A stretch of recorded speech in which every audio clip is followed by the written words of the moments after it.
5:45. Happy Friday, you guys. We'll have some showers this morning and another round of those later tonight, but no washouts. In fact, even a little sun at times will come out today. It will be windy pretty much all day, though, as that wind will pick up in the next couple of hours, and we will eventually, by this afternoon, have gusts near 50 miles per hour in parts of the Champlain Valley. Like I said, not a washout, but more of those showers return overnight tonight, and we could also find some stronger thunderstorms with them, too. Here's Storm Tracker showing that first initial band of the rain. It's along a warm front that's passing through the area as we speak. So heads up Blackbrook, North Elba, Newcomb, maybe some light showers now, but this heavier stuff to the west of there is moving east now through Bangor as well as Santa Clara. So heads up Moores as well, Beekmantown, Plattsburgh. You guys pretty soon going to get a little bit of that rain as well. Now temperatures are comfortable, and so far most of us are pretty dry, but again, that's changing with that rain on the way. 63 though in Burlington, 57 in Plattsburgh and Saranac Lake. Messina is at 59, same with Rutland, 57 degrees in Montpelier. So it's comfortable this morning, but do not forget about that rain that's moving east.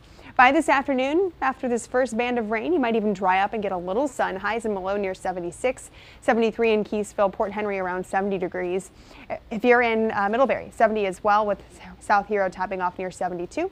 Mid and upper 60s in the Northeast Kingdom and parts of the Connecticut River Valley too. Springfield 67, Ludlow 66, 70 degrees in Brandon. Wind though, while the rain doesn't last all day, the wind will, and it's going to peak through the afternoon and evening hours. The eastern portions of the Champlain Valley as well as the Seaway Valley have wind advisories from noon until 10 o'clock tonight, with their spots potentially getting wind gusts up to 50 miles per hour. By mid-morning, wind gusts are already above 30 miles per hour, and like I said, it will peak this afternoon and evening. There are those gusts near and above 40 miles per hour in the eastern half of the Champlain Valley, but elsewhere it's still going to be very, very windy too. So please keep that in mind.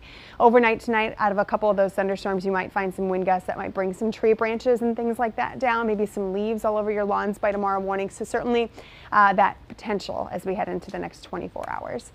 There are those scattered showers giving way to, again, a little bit of sunshine as we will sit this afternoon in between two fronts. The warm front this morning, the cold front overnight tonight, and there is that line of storms right ahead of it. Again, some damaging wind gusts are possible out of this, especially the further north and west that you are.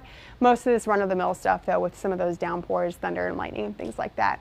After that moves through, Saturday morning, some clouds, but they give way to some sun, and we'll have a beautiful but chilly afternoon with temperatures in the 60s, and wind will start to die down.